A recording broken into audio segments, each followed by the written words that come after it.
Meus irmãos, vamos iniciar a nossa reunião da tarde, agradecendo a Jesus a bênção, o amparo, a assistência que temos recebido, pela sua misericórdia em nossas vidas, pela oportunidade de estudarmos as suas lições, através do Consolador prometido, a doutrina espírita, que tem nos explicado e nos ensinado a respeito da lei de Deus, que possamos extrair dessas lições aquilo que mais necessitamos.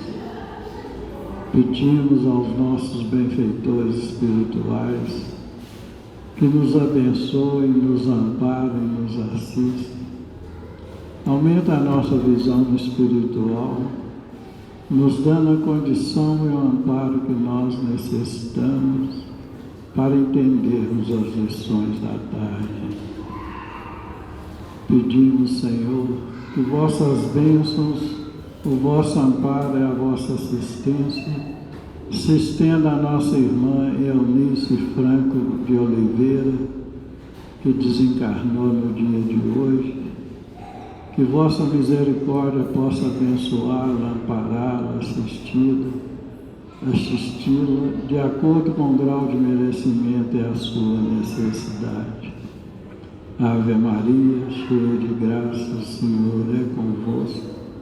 Bendita sois vós entre os anjos, bendito é o fruto do vosso ventre, nasceu Jesus. Santa Maria, Mãe de Jesus, rogai a Deus por nós, pobres pecadores, encarnados e desencarnados, hoje, agora e sempre, que assim seja. E em nome de Deus, nosso Pai, de Jesus, nosso bom e amado Mestre, e de Paulo de Tarso, patrão de nossa casa, de oração, estudo e trabalho, pedimos permissão para iniciarmos os estudos evangélicos da tarde, na santa e bendita paz do Senhor, que assim seja. Meus irmãos, essa tarde, por nossos estudos, as nossas reflexões, nós temos o capítulo 23 do Evangelho segundo o Espiritismo, que tem o subtítulo de odiar os pais.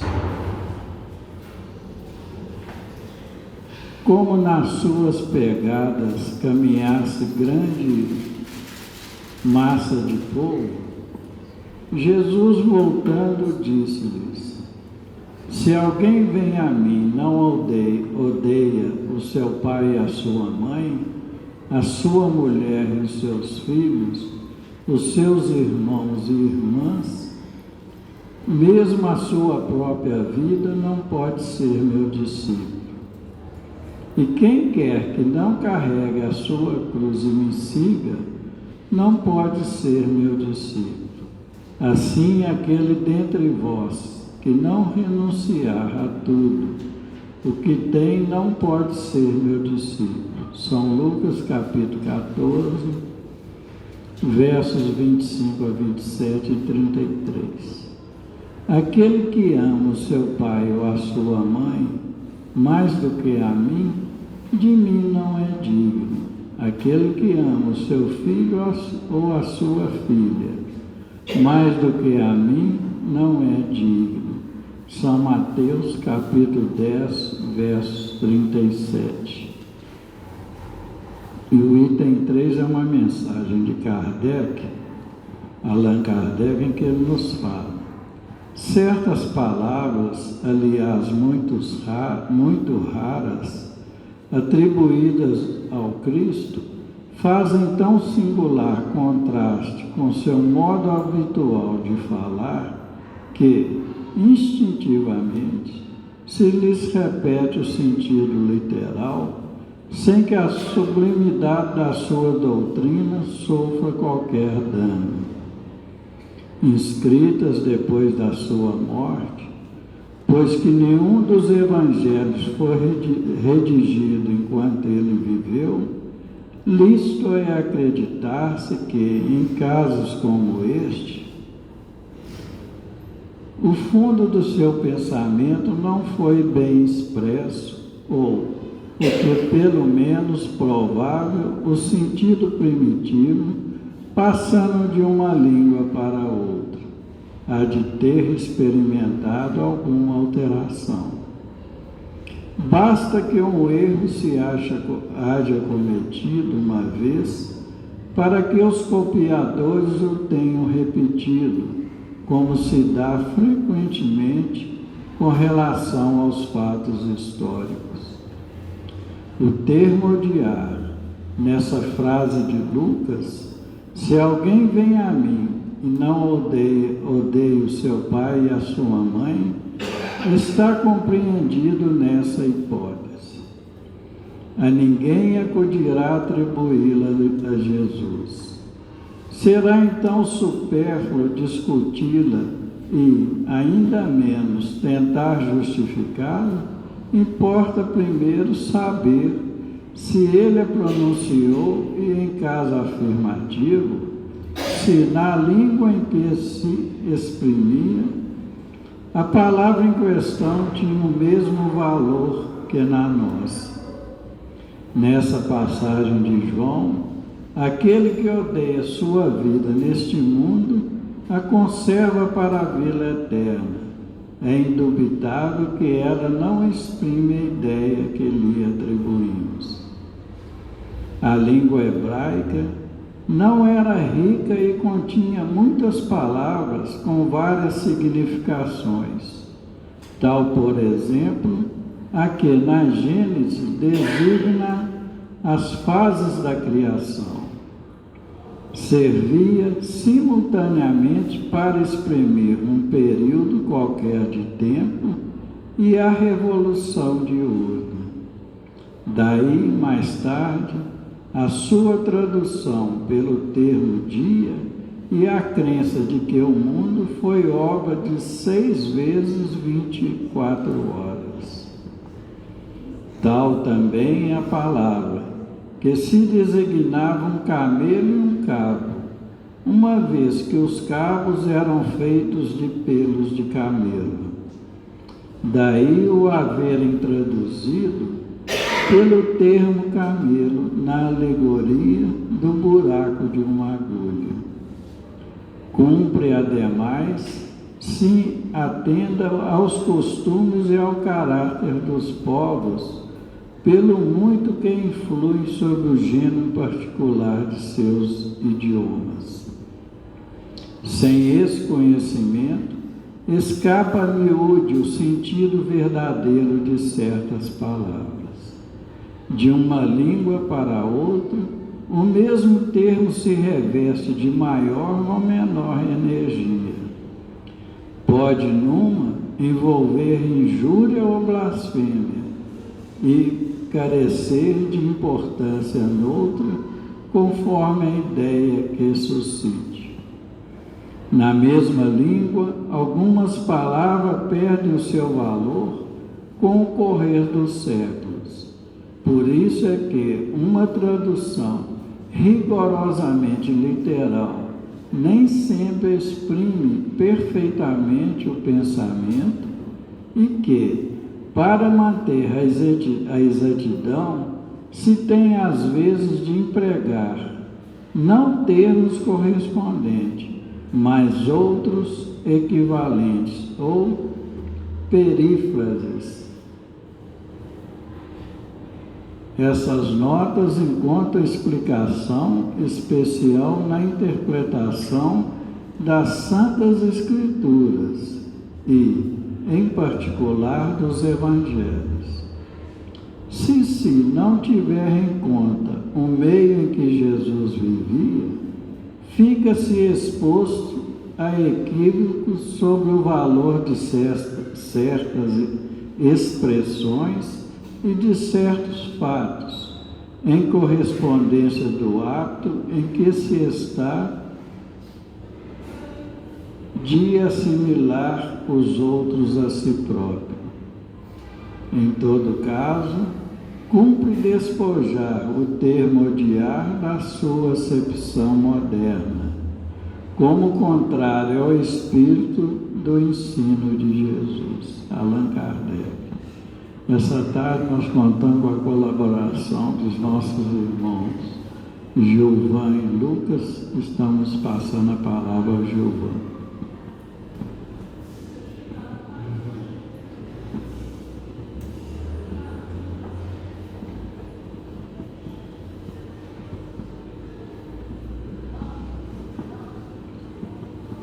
Boa tarde a todos, que Jesus nos abençoe em mais essa tarde de estudo. Conforme acabamos de ouvir da leitura do nosso irmão, vamos estudar hoje o capítulo 23 da obra O Evangelho segundo o Espiritismo, itens 1, 2 e 3, que possuem o subtítulo Odiar os Pais.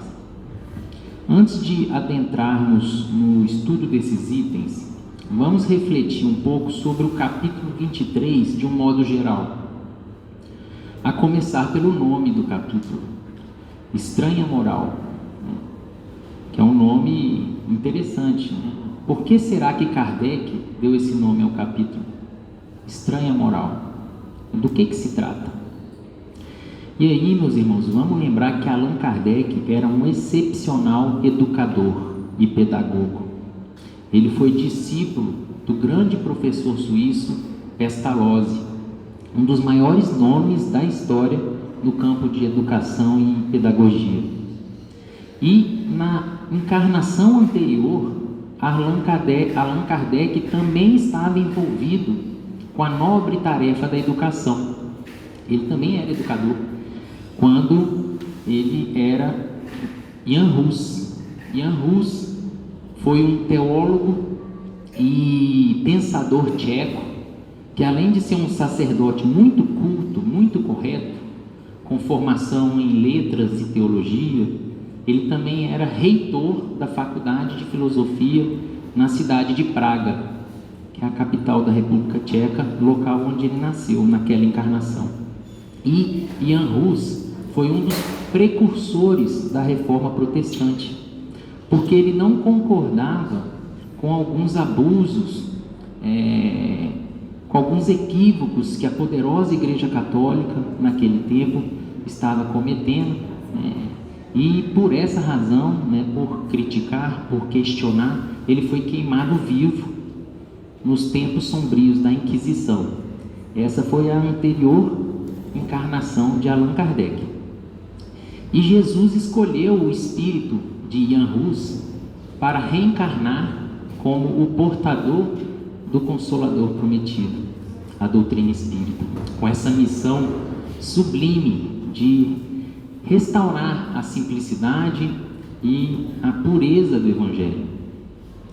Nesse sentido, meus irmãos, existe uma página que sempre gostamos de lembrar, é uma das páginas que eu mais gosto, ela se chama Lembrando Allan Kardec, belíssima, de Humberto de Campos, está no livro Doutrina Escola, é um livro com a autoria de vários espíritos. Nessa lição, Humberto de Campos conta em detalhes os bastidores dessa reunião que ocorreu no plano espiritual, quando Jesus se aproxima de Jan Hus, e aí Humberto de Campos usa a expressão antigo vencedor do bem e da verdade, e o convida, na verdade, o convoca para ser o portador do Espiritismo.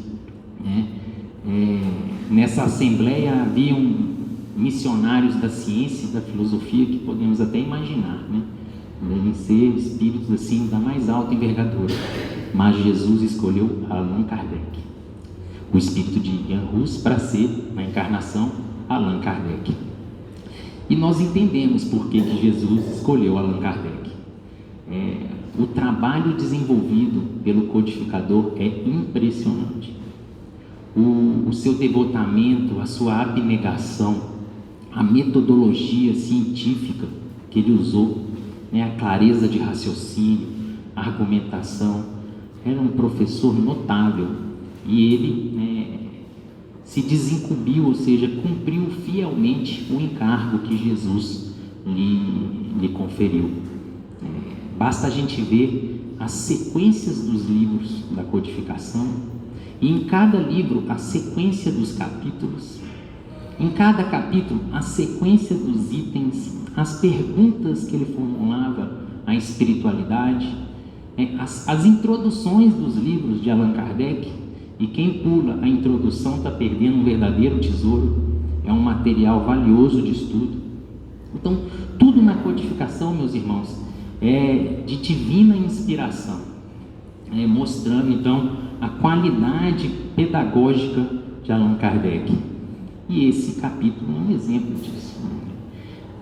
Diz os espíritos que Allan Kardec foi o bom senso encarnado. Então, foi por essa razão que Allan Kardec, como grande educador e pedagogo, compreendeu a necessidade de dedicar um capítulo especialmente para esclarecer e aprofundar no estudo dessas lições de Jesus que foram muito mal compreendidas. Lições que, se fizermos uma leitura estritamente literal, nos causa até um espanto.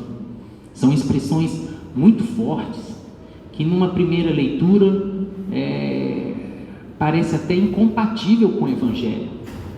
E aí a gente pergunta, será que Jesus falou isso mesmo? Se ele falou, o que ele quis dizer com essa expressão? Qual o significado real? E é sobre isso que estamos conversando aqui hoje, porque de fato, o conteúdo espiritual é o que mais importa no Evangelho. Não é aquela leitura superficial, rasa, estritamente literal que nos interessa. Porque nos ensinou o nosso querido patrono Paulo de Tarso que a letra mata, o espírito vivifica. Em sua carta, a segunda carta aos Coríntios, nos ensinando que é imprescindível buscar a essência da lição, o seu conteúdo moral.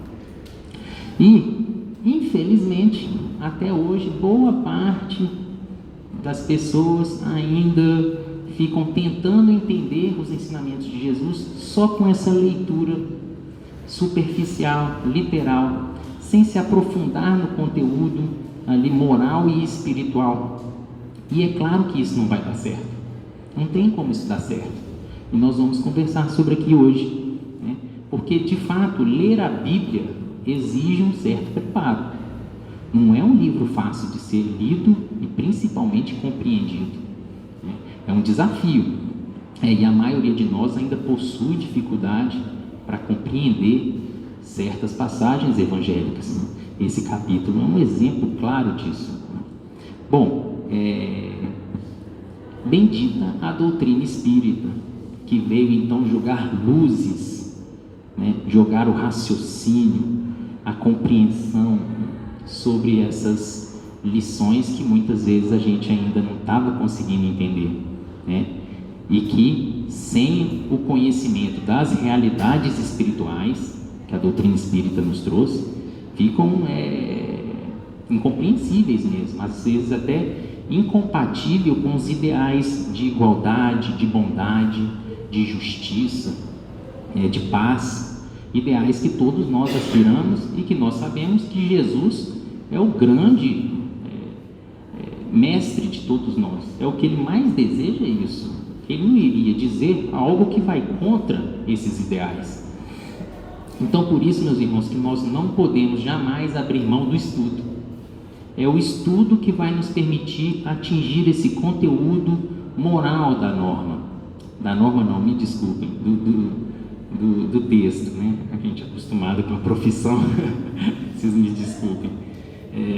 Disse-nos o Espírito de verdade, lá no capítulo 6, Espíritas, amai-vos, eis o primeiro mandamento. Instruí-vos, este o segundo. E aí ele prossegue. No cristianismo encontram-se todas as verdades. São de origem humana os erros que nele se enraizaram. Então, tudo que a gente verificar que soa um pouco estranho, não foi Jesus. Fomos nós, humanos, que no curso dos séculos, de alguma forma, ou registramos de forma equivocada, ou interpretamos de forma equivocada. Então, para a gente estudar o Evangelho, é preciso levar em consideração alguns aspectos que vamos agora citar. Em primeiro lugar, meus irmãos, não podemos esquecer que os fatos que estão ali narrados ocorreram em tempo, local, cultura e circunstâncias totalmente diferentes das que vivemos hoje. Os registros do Evangelho remontam a 2000 anos, na Palestina, numa cultura judaica regida pela lei de Moisés, num contexto histórico do Império Romano.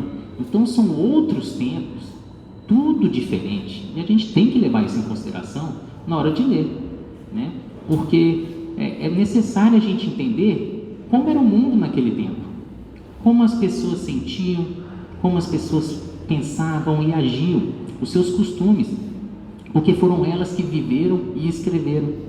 Então a gente tem que tentar entrar nesse contexto para conseguir tirar ali a essência da lição. Um exemplo disso é que boa parte das palavras e expressões que estão lá não fazem mais sentido hoje. Samaritano, publicano, fariseu, são figuras que naquele tempo eram comuns, mas que hoje, no Brasil de 2024, onde que eles estão? Não estão aqui. Mas eles representam comportamentos, representam situações que servem para nós e que vai servir por muitos séculos ainda. A título de exemplo, sábado passado nós tivemos um estudo aqui sobre a oração, onde subiu ao monte um fariseu e um publicano para orar. O fariseu ali representa todos nós que ainda somos orgulhosos, que somos vaidosos, hipócritas. Então é uma personagem que simboliza isso tudo. O publicano, no caso, é o pecador que está ali arrependido. Então a lição serve para nós e vai servir durante ainda longos anos.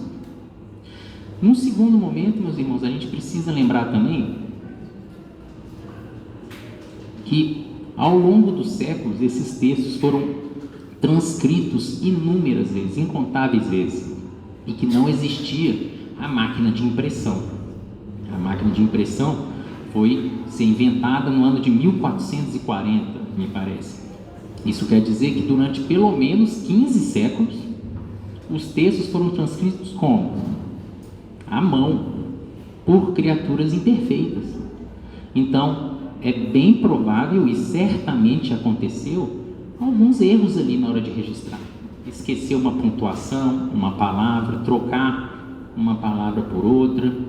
Isso pode ter acontecido. Allan Kardec nos chama atenção para isso e chama atenção também para o fato das traduções que ocorreram seguidamente de uma língua para outra, do aramaico para o hebraico, para o latim, para o inglês, para o alemão, espanhol, português e por aí vai.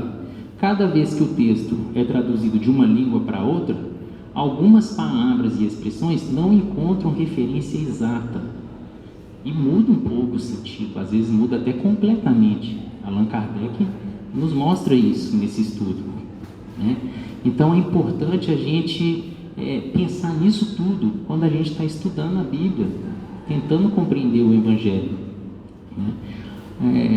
Mas Jesus sabia que tudo isso ia acontecer.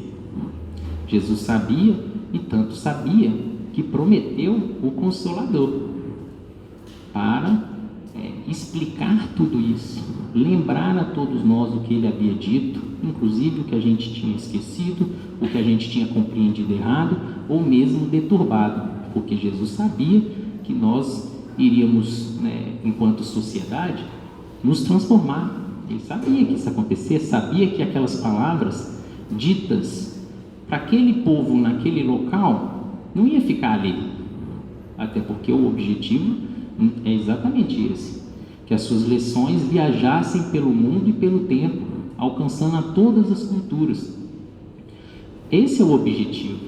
Então, é por essa razão, inclusive, que Jesus, sendo o mestre dos mestres, e nós começamos aqui falando, elogiando Allan Kardec enquanto educador e pedagogo, Jesus é o mestre do Allan Kardec. Então, se Allan Kardec era um notável educador, Jesus é o melhor professor de todos os tempos, a criatura mais sábia e amorosa que já esteve aqui nesse planeta.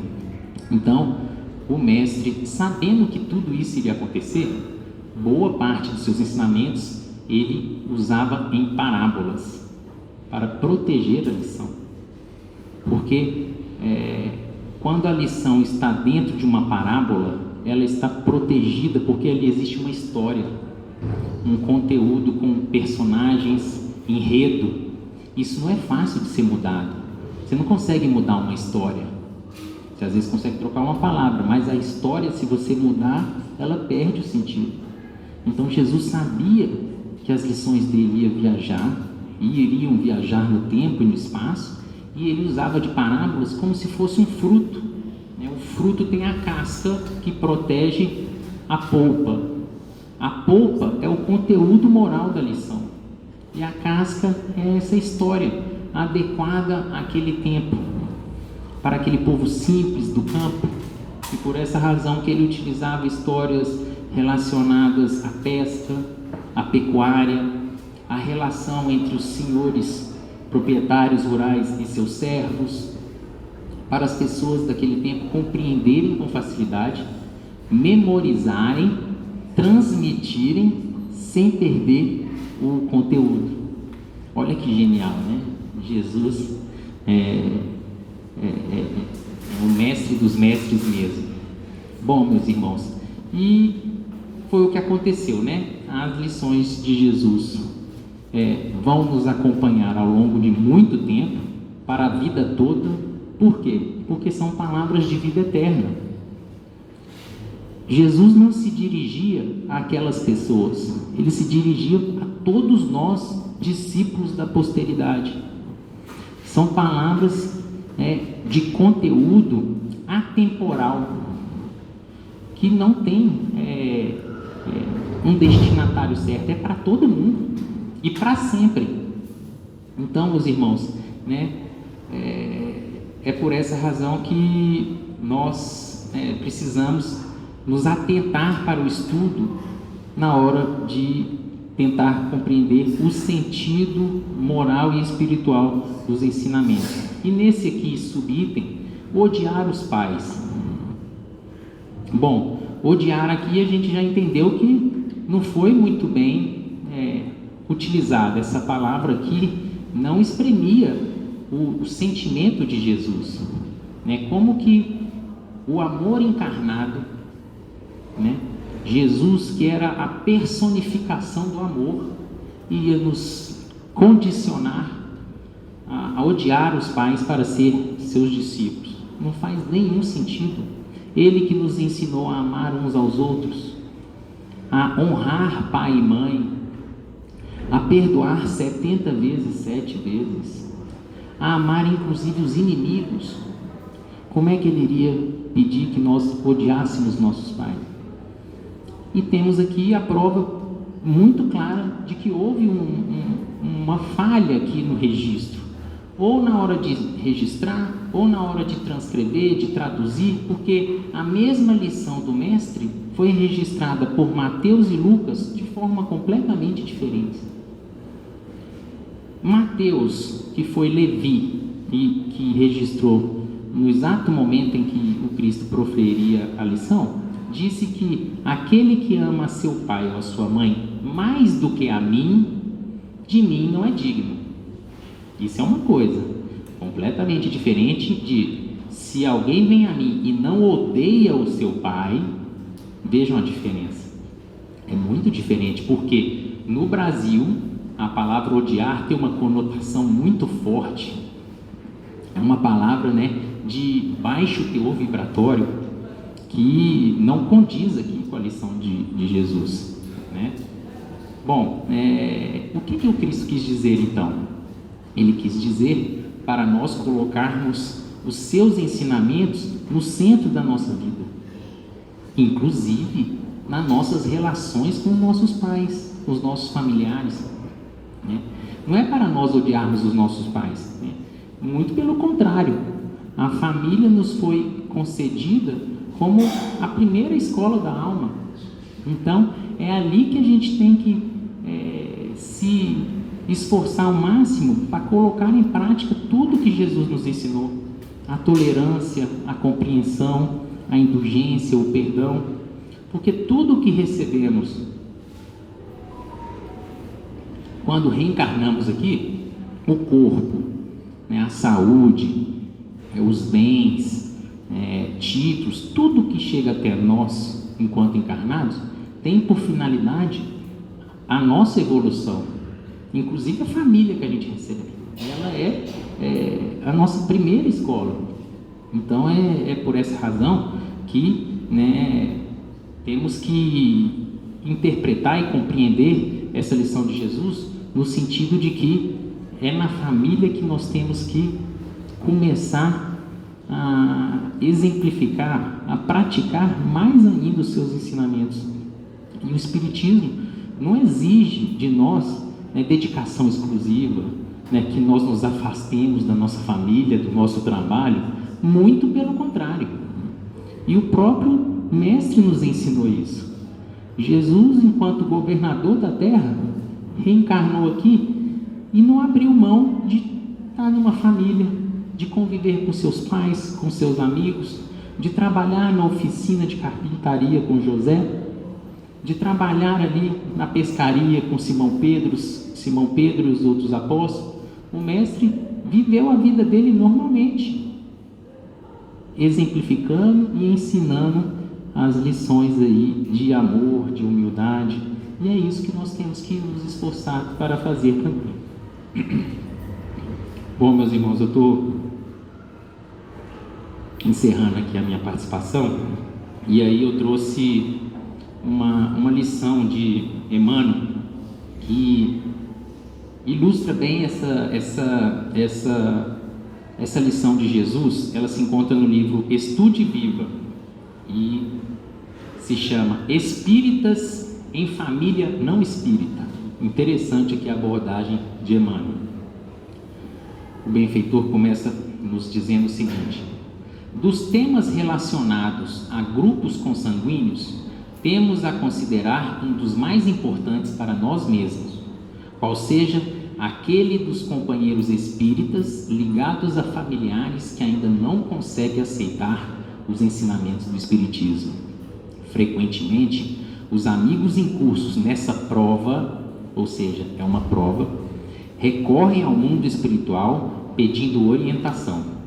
Suspiram por ambiente que lhes sejam próprios aos ideais, querem afetos que lhes incentivem as realizações e, porque o mundo espiritual lhes respeite o livre-arbítrio, contornando-lhes os problemas sem ferir-lhes a iniciativa, muitos deles entram em dúvida, balançando o coração entre o anseio de fuga e o acatamento do dever.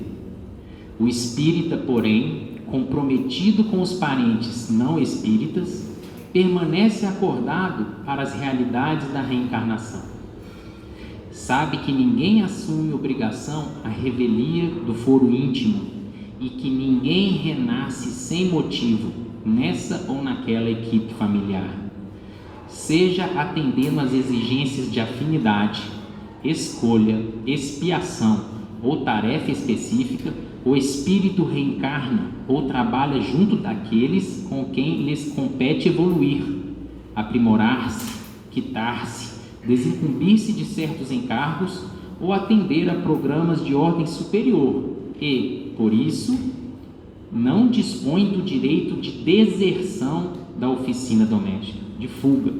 Então, nunca nós poderemos, a pretexto de seguir Jesus, abandonar nossa família. Jamais. Tão só porque aí se encontram criaturas incapazes de partilharem os sonhos de elevação. Aliás, exatamente aí, na forja de inquietantes conflitos sentimentais, é que se edificará para a ascensão a que aspira.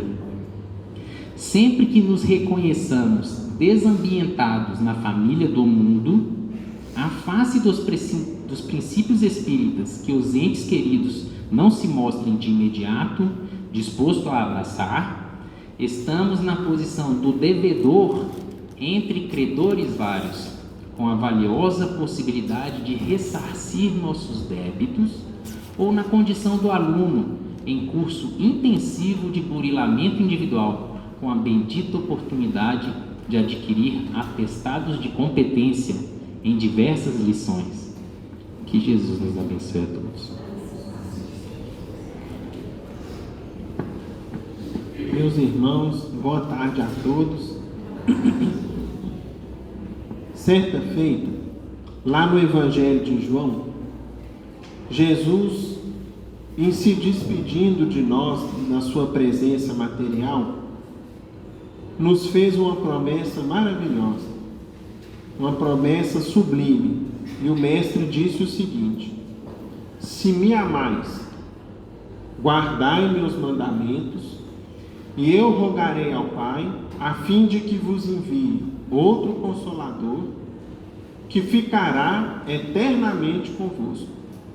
Este Consolador, que o conhecereis, irá resgatar tudo que foi esquecido, ou distorcido pelos homens, e irá trazer novas lições. Esse estudo de hoje, meus irmãos, ilustra de maneira excelente o que vem a ser a doutrina espírita para nós na compreensão do Evangelho de Jesus. Ou seja, de vez em quando eu já ouvi, possivelmente alguns dos irmãos também, um ou outro conhecido, um ou outro amigo se aproximar de nós e dizer o seguinte: eu estou lendo a Bíblia, ou eu já li a Bíblia toda uma, ou duas, ou três vezes, num esforço sincero de aprendizado, de crescimento espiritual, de melhoria. Entretanto, meus amigos, conforme a gente estuda a doutrina, o que a gente percebe cada vez mais? Será que nós podemos, sozinhos, interpretar de maneira correta tudo que está contido na Bíblia? Qual que é a resposta? Não conseguimos. Se a gente vai para o Velho Testamento, então, ali então que são repletos de alegorias, de linguagens simbólicas, de metáforas, que se nós interpretarmos ao pé da letra, nós acabamos por errar de maneira assim grosseira. Vou dar aos irmãos aqui um exemplo. No primeiro livro do Velho Testamento, deixado por Moisés, que é a Gênesis, consta lá que Deus teria criado o mundo com quanto tempo, meus irmãos? 6 dias, e teria descansado no 7º.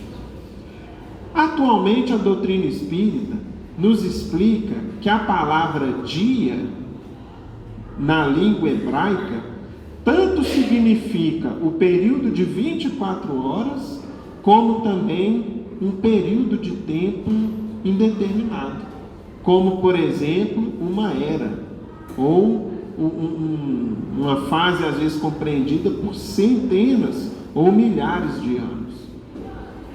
E aí então, a ciência hoje concorda com a criação do mundo, e as evidências que a ciência nos traz mostram que o mundo foi criado em 6 dias? Não foi. Pelo contrário, a ciência nos explica que o nosso planeta, a nossa casa planetária, tem cerca de 4,5 bilhões de anos, com fases que demoraram algumas milhares ou centenas de milhares de anos. A fase em que o planeta era uma bola de fogo, depois o resfriamento, a formação da crosta, a formação dos mares, a diferenciação dos continentes, a vegetação, a evolução dos seres vivos, ou seja, nós tivemos vários períodos evolutivos, e não dia propriamente dito. A partir, meus irmãos, dessa ressalva, é que nós precisamos então ressignificar muito do que está contido no Evangelho. Na Bíblia, no Novo quanto no Velho Testamento. E é justamente isso que a doutrina espírita tem nos ajudado. Sem se afastar do Evangelho, porque para nós espíritas, Jesus é o caminho, a verdade e a vida. Espiritismo sem Jesus não é espiritismo. Nós precisamos cada vez mais compreender e entender a vida do Cristo. É que nós então temos aprendido a entender as lições de Jesus como formando o quê? Um conjunto de ideias completamente coerentes entre si. Jesus, dentro de sua grandeza, não poderia ser o quê? Contraditório. Jesus não poderia ser incoerente e nem dizer uma coisa e falar outra, ou um dia falar uma coisa e no outro dia falar outra. Se isso se aparenta para nós, existe algum problema, que pela grandeza do Mestre nós aprendemos a distinguir que não está ligado a Jesus. E esse estudo de hoje vai nos mostrar exatamente isso. Por quê? Lá no Evangelho de Lucas está assim, ó: se alguém vem a mim e não odeia seu pai e sua mãe, sua mulher e a seus filhos, a seus irmãos e irmãs, mesmo a sua própria vida, não poderá ser meu discípulo. Será, meus irmãos, que para ser discípulo do Cristo, para sermos cristãos, nós vamos criar briga e arrumar problema e odiar a família inteira? Faz sentido? Não faz sentido. Portanto, e aí nós vamos começar a entender. Para os irmãos terem ideia, a palavra ódio, conforme uma nota constada aqui por Kardec na explicação desse item, no grego antigo significava amar menos. Ou seja, o que o Cristo queria dizer para nós? Primeiramente, buscai primeiramente o reino de Deus e sua justiça, e tudo mais vos será acrescentado. Coloquem em primeiro plano na vida de vocês, de todos vocês, as leis divinas, e tudo mais vem depois. Os nossos laços de família, o nosso trabalho, a nossa profissão, ou seja, nós devemos. E por que Jesus disse isso? Vamos imaginar que vamos dar o seguinte exemplo. Suponhamos, meus irmãos, que uma determinada família tem um costume ou uma determinada tradição. Se aquele costume ou tradição confronta o Evangelho de Jesus, qual deve ser a nossa escolha? O Evangelho. É isso que o Cristo quer dizer. Olha, em primeiro lugar, as lições, as leis divinas que eu vos ensino. Depois vem as outras ordens de ideia vêm em segundo plano. Portanto, o que o Cristo queria dizer é o seguinte: nós devemos, ou seja, aquele que ama seu pai ou sua mãe mais do que a mim, de mim não é digno. No sentido de que, se nós amarmos a Deus, compreendermos e seguirmos o Evangelho, nós não deixaremos de amar e de cuidar dos nossos entes queridos, dos nossos pais, dos nossos filhos, daqueles que estão à nossa volta. Pelo contrário, nós vamos começar a amá-los de uma maneira o que, meus irmãos? Diferente. Talvez não teremos mais o amor possessivo, o amor egoísta, que acha que é dono do filho, dono da esposa, dono do marido, que deve seguir tudo aquilo que a gente fala sem deixar de fazer nada diferente. Nós vamos ter um amor mais sublimado, diferente, conforme nós vamos ver daqui a pouquinho em um exemplo que a gente trouxe. Então, meus irmãos, Kardec mostra para a gente que nós temos, em situações como essa, problemas de tradução, problemas de falsa interpretação, palavras que foram registradas de maneira errada ao longo do tempo, e que tudo isso a gente deve levar em conta. E mais, existiam costumes, situações que aquele povo vivia completamente diferentes das que existem hoje.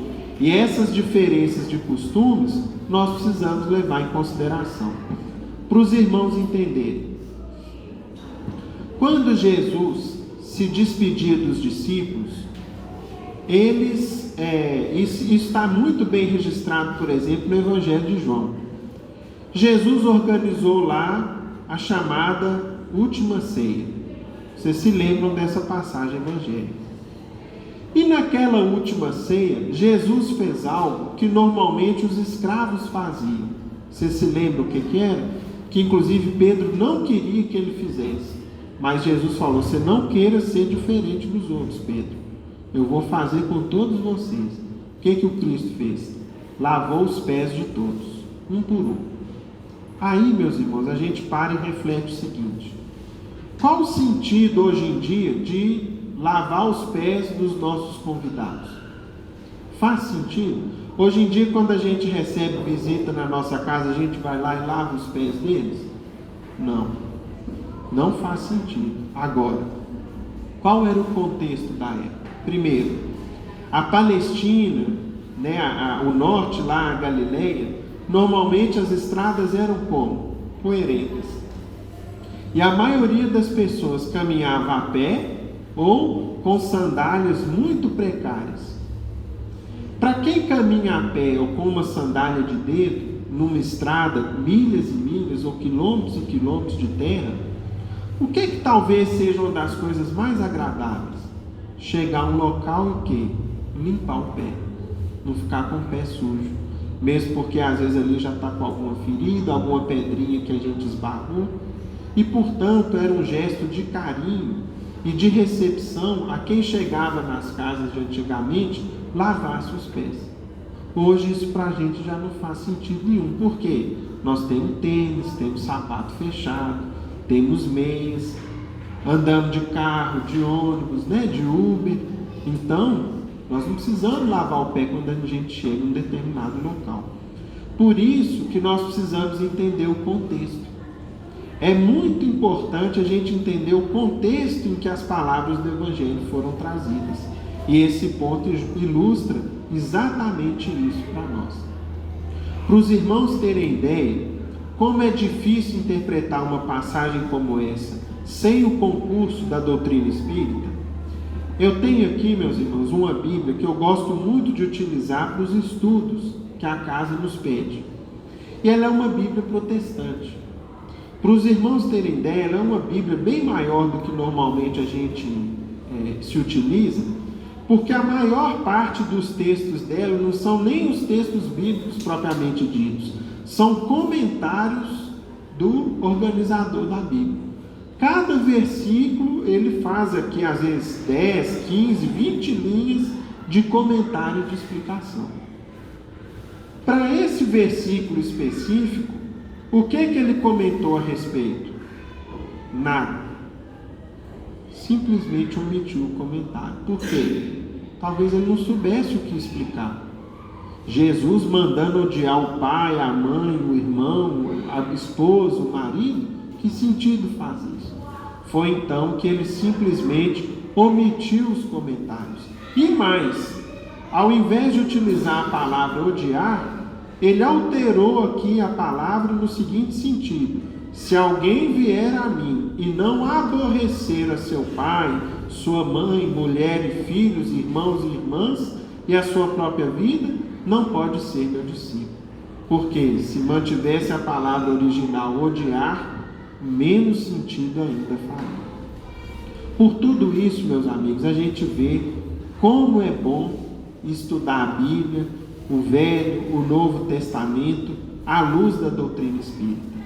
Para os irmãos terem ideia, um dos grandes,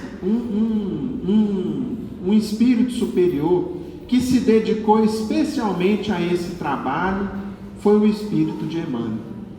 Vocês sabem quantos comentários, quantas páginas de comentários evangélicos Emmanuel produziu ao longo da parceria dele com Chico Xavier? Mais de 1.400 comentários. Se a gente pega a série de livros Caminho, Verdade e Vida, que é formada por 5 livros: Fonte Viva, Caminho, Verdade e Vida, Vinha de Luz, Pão Nosso e Palavras de Vida Eterna. Nesses livros, Emmanuel pega um versículo bíblico e explica e comenta para a gente. Na outra página, mais um versículo e novos comentários. Tudo isso, meus irmãos, com o propósito de fazer o quê? De nos ajudar a interpretar, a conhecer as palavras do Cristo. Porque antes da interpretação dos espíritos superiores, quem que interpretava para a gente o Evangelho? Os homens, os padres, os pastores evangélicos, e por mais bem intencionados estivessem, todos estavam sujeitos a falhas, a errarem na interpretação, a não compreenderem uma determinada passagem. E com o advento da doutrina espírita, quem passou a interpretar para nós? Não mais um homem ou outro, e sim os espíritos superiores. E aí, portanto, tudo hoje faz sentido. Não tem uma passagem bíblica sequer que seja contraditória à outra. Se a gente acha que é contraditória, é uma suposição ou uma inferência pessoal nossa, que vai se desfazer com o passar do tempo à medida que a gente for estudando. Tá bom? Bom, meus irmãos, dentro desse tema, nós temos uma personagem no início do cristianismo que passou por uma situação que muitos de nós passamos. Qual vem a ser essa situação? Da nossa compreensão, da nossa aceitação do Evangelho e das dificuldades que muitas vezes nós encontramos em relação à nossa família, de aceitarem, de entenderem, de refletirem como nós estamos fazendo. Isso é muito comum. É muito comum, às vezes, a mulher aceitar e o marido não. Outras horas acontece o contrário, né? O homem aceita e a mulher não compreende. De outras vezes nós temos divergências com os pais, outras vezes com os filhos. E diante disso, o que fazer? Será que nós temos que odiar o pai, a mãe, os irmãos por isso? Não, nós já vimos que não. Mas como agir numa situação dessa? Né? São situações que às vezes nos trazem dificuldades. O próprio Gilvan leu há pouco aqui uma página de Emmanuel a respeito. Como é o espírita numa família não espírita? Ou o cristão entre aqueles que não professam a mesma fé? É o que nós vamos ver aqui hoje.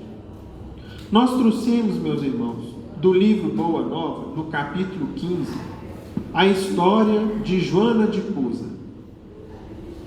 Entre a multidão que normalmente acompanhava Jesus nas pregações do lago, achava-se sempre uma mulher de rara dedicação e nobre caráter, das mais altamente colocadas na sociedade de Cafarnaum. Tratava-se de Joana, esposa de Cusa, funcionário de Herodes, na cidade onde se conjugavam interesses vitais de comerciantes e de pescadores. Portanto, era a esposa de um alto funcionário de Herodes que tornou-se cristã, que aceitou as ideias de Jesus e que o seguia, e que inclusive foi uma das poucas que acompanhou Jesus em seu martírio.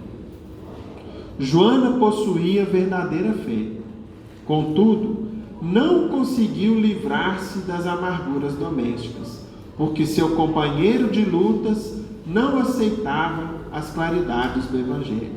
Ou seja, enquanto ela aceitou as lições de Jesus, o esposo dela, por outro lado, assim não fez. Seu marido não tolerava a doutrina do mestre. Alto funcionário de Herodes, em constante contato com os representantes do império, repartia suas preferências religiosas, ora com os interesses da comunidade judaica, ora com os deuses romanos, o que lhe permitia viver em tranquilidade fácil e rendosa. Portanto, se perguntassem para o marido de Joana, né, para Cusa, que religião que você segue? Se os judeus perguntassem, ele era o quê? Não, eu sou judeu, né? Eu vou lá no templo de Salomão, conheço mais ou menos a Torá, ofereço alguns sacrifícios lá no templo. Mas quando ele estava junto aos romanos, né, junto lá ao governador romano da Judéia, ou a uma ou outra autoridade romana, o que ele normalmente falava? Graças a Júpiter está tudo dando certo, né? Vamos lá, essa semana eu vou lá no culto de Diana, né? Porque era uma religião politeísta. Então, era religião o que, meus irmãos? Da conveniência. Era religião do interesse pessoal. De acordo com aquilo que fosse favorecê-lo, era o que ele falava, o que ele acreditava. E aí a gente pergunta, essa situação ainda existe na Terra? Quantos de nós, e a gente fala nós, porque em alguma medida a gente ainda precisa se aprimorar nesse sentido. Quantos de nós que às vezes procedemos, né, como o junco lá na beira do rio, que ora o vento bate para um lado, ora bate para o outro, e a nossa fé, os nossos princípios ainda oscilam. Mas nós vamos aos poucos corrigindo isso, que a gente precisa fazer uma escolha, né? E o tempo vai cada vez mais nos mostrando essa necessidade. Joana então confessou ao mestre as suas amarguras, suas lutas e desgostos dentro de casa, expondo-as em face das divergências religiosas existentes entre ela e o companheiro. Após ouvir-lhe a longa exposição, Jesus lhe falou: Joana, só existe um Deus, que é nosso Pai, e só existe uma fé para as nossas relações com o seu amor. Certas manifestações religiosas no mundo, muitas vezes não passam de vícios populares nos hábitos exteriores. Ou seja, a religião no mundo muitas vezes se apega muito aos rituais, deixando de trabalhar o íntimo do coração das pessoas. Todos os templos da terra são de pedra. Eu venho, em nome de Deus, abrir o templo da fé viva no coração dos homens. Entre o sincero discípulo do Evangelho e os erros milenários do mundo, começa a travar-se o combate sem sangue da redenção espiritual. Agradece ao Pai o haver te julgado digna do bom trabalho desde já. Seu esposo não te compreende a alma sensível? Um dia vai te entender. É leviano e indiferente? Ama-o mesmo assim. Não te acharias ligado a ele se não houvesse para isso razão justa. Servindo com amorosa dedicação, estarás cumprindo a vontade de Deus. Fala-nos de teus receios e de tuas dúvidas. Deves, pelo Evangelho, amá-lo ainda mais. Os sãos não precisam de médico. Joana, então, deixava entrever no brilho suave dos olhos a íntima satisfação que aqueles esclarecimentos lhe traziam. Mas, mostrando o seu estado de alma, perguntou a Jesus: Mestre, vossa palavra me alivia o espírito. Entretanto, tenho muita dificuldade para o entendimento no meu lar. Não julga acertado que eu lute por impor os vossos princípios? Agindo assim, não estarei reformando meu esposo para o céu e para o vosso reino? Então vejam que interessante, a dúvida de Joana é comum a muitos de nós. Até que ponto eu não devo insistir com ele? Até que ponto que eu não devo ser mais teimosa, mais incisiva, falar mais vezes, a ponto de brigar com ele para que ele aceite o que eu já aceito? Para que ele então veja como eu vejo? Foi o que ela perguntou para ele. Jesus sorriu serenamente e respondeu: quem sentirá mais dificuldade em estender as mãos fraternas? Será quem já atingiu as margens seguras do conhecimento com o Pai? Ou aquele que ainda se debate entre as ondas da ignorância ou da desolação, da inconstância ou da indolência do espírito? Quanto à imposição de ideias, continuou Jesus, por que motivo Deus não impõe a sua verdade e o seu amor aos tiranos da terra? Então vejam que interessante. Por que nós vamos querer impor o nosso ponto de vista a quem está à nossa volta, se Deus não nos impõe as verdades dele? Deus respeita a gente na nossa ignorância, e muitas vezes Deus usa do quê? Do tempo. Deus usa do tempo. Porque o tempo vai trazendo as experiências e às vezes traz também a dor, as dificuldades com que nós vamos acabar aprendendo. Mas Deus não nos violenta. Deus não nos impõe nada. Foi o que Jesus falou com ela. Por que Deus não fulmina com o raio o conquistador desalmado que espalha a miséria e a destruição com as forças da guerra? A sabedoria celeste não extermina as paixões, as transforma. Aquele que semeou o mundo de cadáveres desperta às vezes para Deus apenas com uma lágrima. Quem de nós que nunca viu aqui uma história de arrependimento, de regeneração, de modificação? É plenamente possível. Jesus falou no Evangelho: nenhuma das ovelhas a mim confiadas se perderá. Jesus não perdeu a fé em ninguém. E um dia vai fazer com que cada um de nós, de livre e espontânea vontade, o busque, o procure, sem nos violentar, sem nos impor. O pai não impõe a reforma a seus filhos, esclarece-os na hora certa. Joana, o apostolado do Evangelho é o da colaboração com o céu nos grandes princípios da redenção. Seja fiel a Deus, amando teu companheiro do mundo como se fosse seu filho. Não percas tempo em discutir o que não seja razoável. Deus não trava discussões com seus filhos e trabalha em silêncio por todos. Vai, esforça-te também no silêncio, e quando chamada ao esclarecimento, fale o verbo doce ou enérgico da salvação segundo as circunstâncias. Ou seja, se você tiver oportunidade, você esclareça, mas não queira impor, não queira obrigar, não queira brigar com ninguém para aceitar o que você já aceita. Volte ao seu lar, ama o teu companheiro como material divino que Deus te colocou em suas mãos para que você construa a sua obra de vida, de sabedoria e de amor.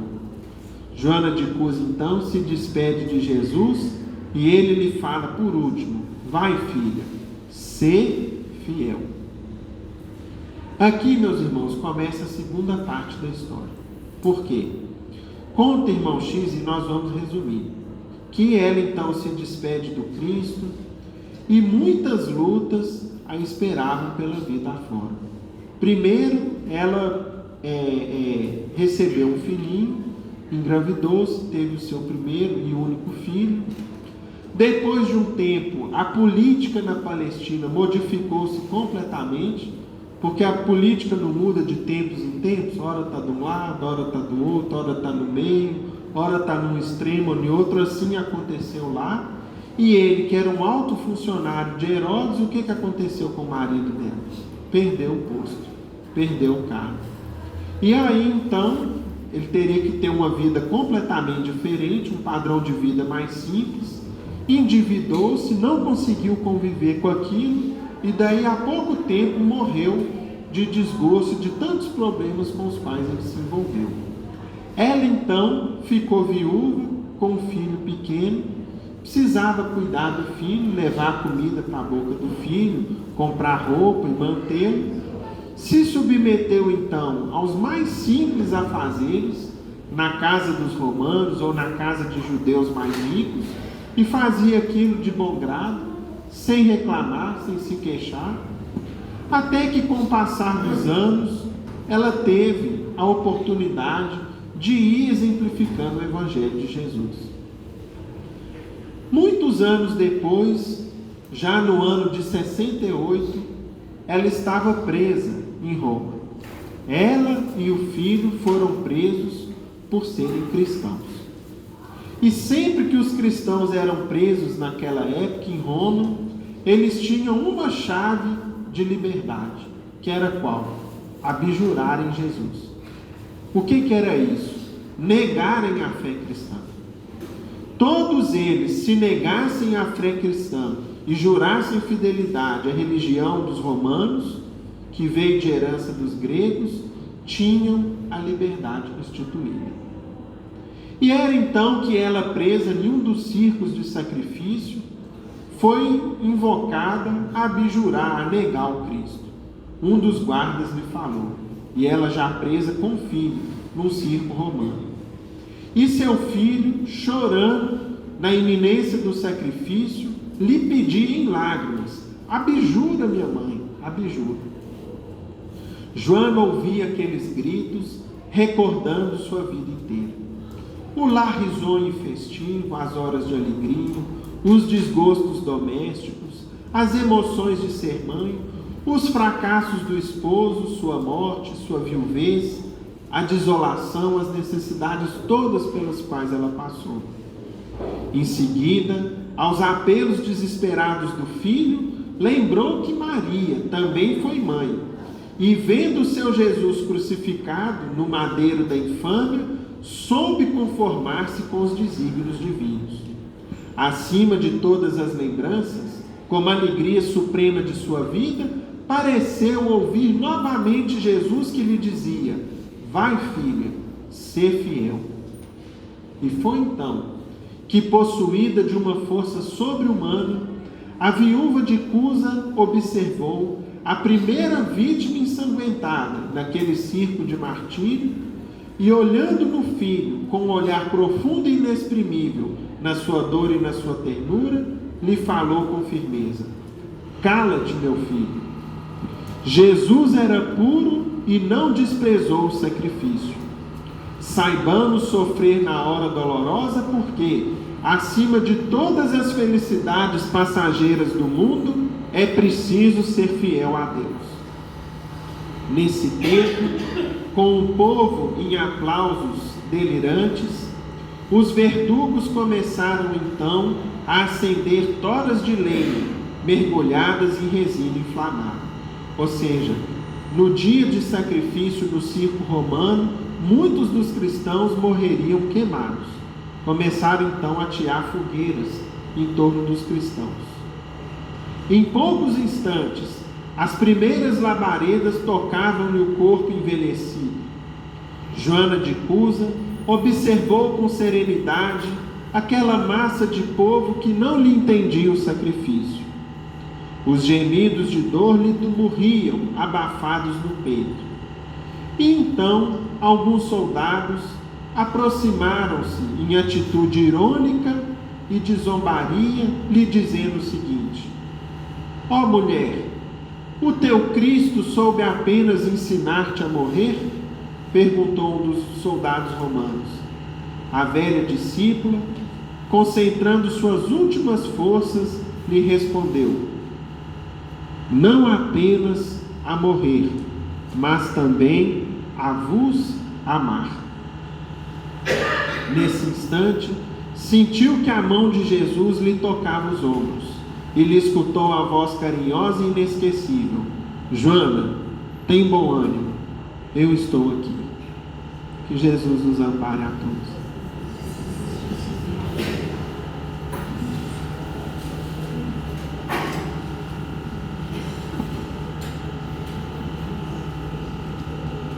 Meus irmãos, terminados os comentários da tarde, comentários de esclarecimento, paz, reflexão, vamos agradecer a Deus e a Jesus, aos nossos benfeitores espirituais, esses momentos que nós passamos.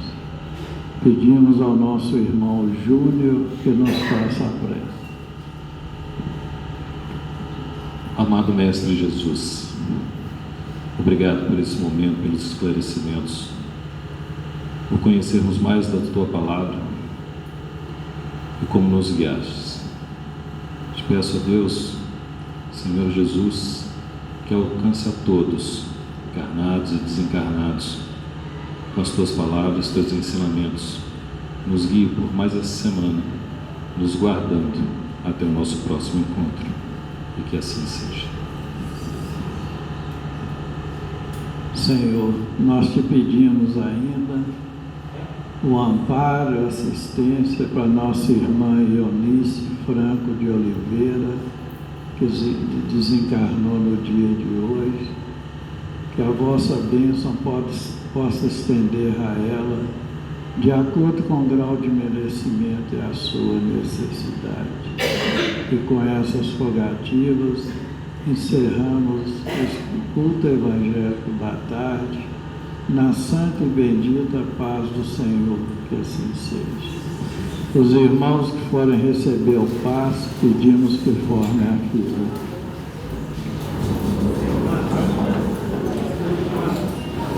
Tem médico para adulto e criança. Os irmãos que forem receber a ficha, pedimos que formem a fila.